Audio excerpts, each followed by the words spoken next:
Hello Pisces, Sun, Moon, Rising, and Venus signs. Kamusta kayo? Sana po'y nasa mabuti kayong kalagayan.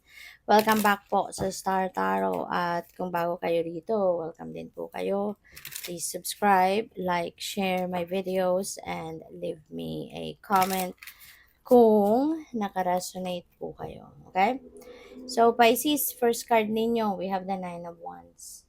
Ayan. So, this is setting boundaries, no? Yun ang napipick up ko dito for you, Pisces. Maybe, ang iba sa inyo, baka naaabuso kayo ng ibang tao, yung kabaitan ninyo, maaaring, alam mo yun, na-abuse na. Kaya ngayon, maaaring, baka nagalit ka na, no? So, siguro, kasi may mga tao, no, na pakainin mo sa palad mo, gusto, pati palad mo kainin na. 'Di ba? May mga gano'n. Kaya siguro dumating ka na sa puntong gano'n na tama na, 'di ba? It's about time na para na kontrolin ang mga tao tong sa paligid mo na maaaring nang-aabuso na lang sa'yo. Kaya ayan, nagbakura na siya, nandiyan siya, nagbakura na siya, nakabantay pa siya, 'di ba?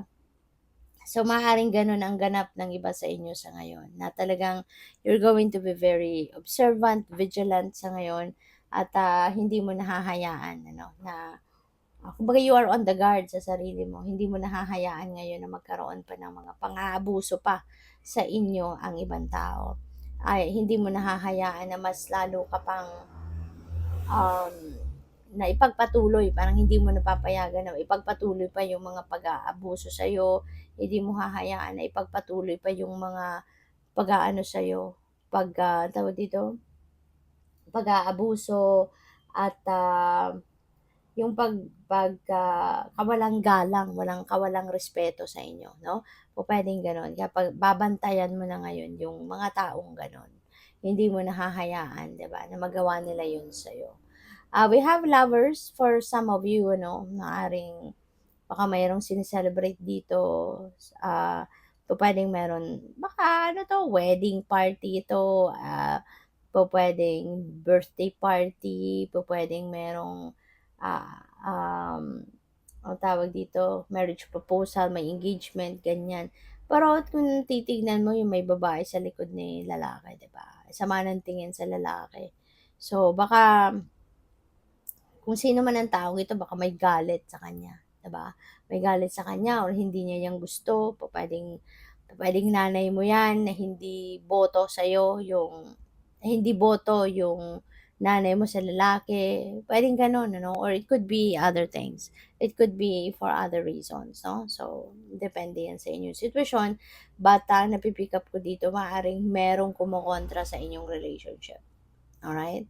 Or kung kunyari wala relasyon, maaaring nagliligawan pa lang kayo, maaaring merong tao dito na hindi boto para na maging kayo, 'no? 'Yun ng kung sino man 'yan. So, we have the Seven of Pentacles.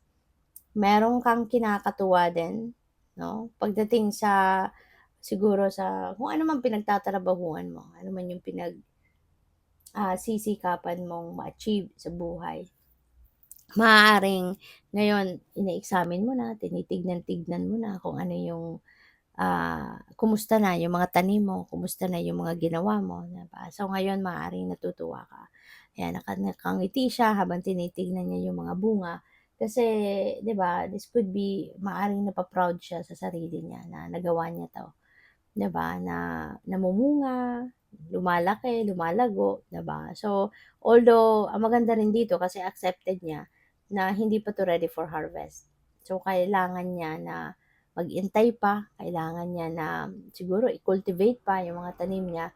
So, yun, ayun ang maganda. Kasi parang hindi siya nagmamadali. So, maaaring gano'n kayo, 'no? Alam ninyo na lahat ng bagay may tamang panahon.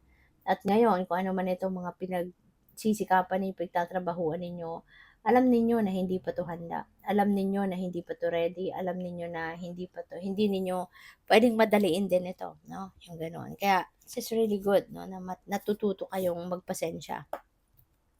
So, by the way, maraming salamat for subscribing, and if you haven't subscribed yet, subscribe na kayo, and also maraming salamat din for not skipping the ads. Malaking bagay po yun sa akin, and also please click the join button sa baba ng video kung gusto po ninyo na mag-join kayo sa membership. Okay? Salamat po. So we have creator alchemy. You are going to start something new in your life. You're going to create, no, something sa buhay mo, something beautiful, something na po pwedeng ah, mas lalong magpapaganda, magpapaayos ng buhay mo, something beautiful, no? You're going to create some change in your life sa ngayon, Pisces. Kaya good luck sa'yo. The destruction of shiny things, this is a reminder para sa inyo, no? Na huwag kayong ma-distract, no, sa mga bagay na kunyari makinang, makintab. Kasi hindi lahat ng makinang ay gold. Hindi lahat ng makinang ay mahalaga, 'di ba? Kaya 'yon, kailangan dito na para sa iba sa inyo, maging ano kayo, maging mapagmatsyag, maging mapag-obserba, maging discerning kayo sa mga sitwasyon ano, na nai-encounter ninyo. Kasi katulad sa mga tao, no, hindi lahat na nakangiti sa'yo ay loyal sa'yo, ay sincere sa'yo. Hindi lahat ng nakangiti sa'yo kaibigan mo. Hindi lahat ng nakangiti sa'yo, maganda yung agenda sa'yo, 'di ba? Gano'n din ito, hindi lahat ng makinang ay talagang precious. Hindi lahat ng makinang ay mapapakinabangan mo. Kasi hindi naman lahat ng makinang, talagang totoong mahalaga, totoong gold, 'di ba? Yung gano'n. Kaya huwag kayong masyadong madi-distract sa kung anong nakikita ninyo on the surface, okey? You need to dig deeper, you need to investigate, kailangan mo pang kilalanin, okay?